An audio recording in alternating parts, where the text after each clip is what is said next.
Hi, I'm David Wilson.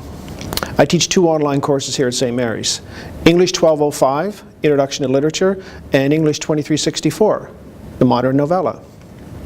A couple things I've learned over the last 8 or 9 years of teaching online is that the best thing to do for an online course is to personalize it, to put your own personality into the course as much as you can.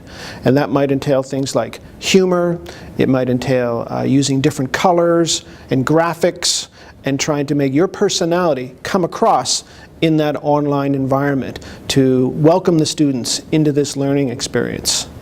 The second thing I've learned is probably to organize it as much as you can, to have the students understand what the expectations are, what the guidelines are, when things must be done, and how they're to be done. So I've often set up summaries at the beginning and end of each module to let students know what has to be done and what they should have done by the end of the week or 2. The third thing I've learned is probably to vary the course as much as possible, to have each module look unique and to vary the experience for the students so they can do some reading, they can have video, you can insert audio podcasts, you can have images, all kinds of different things for the students to be creative and do their work. And the last thing I think I'd suggest to anybody considering teaching an online course is to involve the students as much as possible. In fact, to get them to do some of your work for you.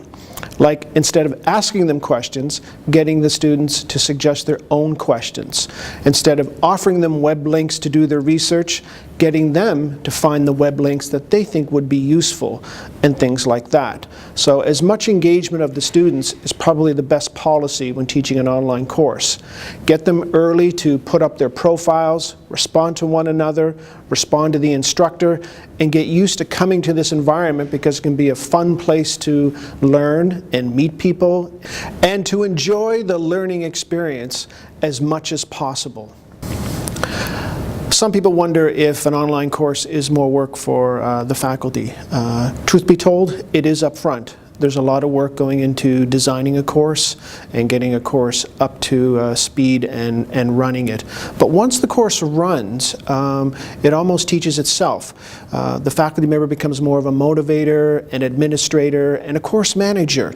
And you really let the course grow organically from the student input.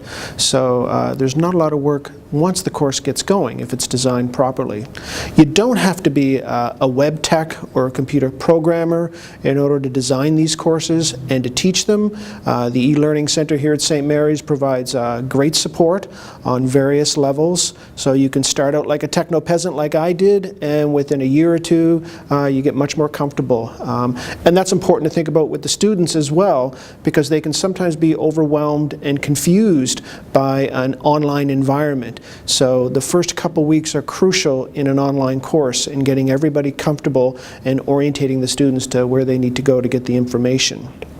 That way you also increase student interaction and engagement. They get used to coming to this place because it's organized, it's orderly, and they can have a pleasurable, joyous experience just like they're doing on these other sites. You don't want to make it a chore for students to come to that site. So the more organized it is, the more creative it is, the more choices you offer students, the better it is for the course in the long run.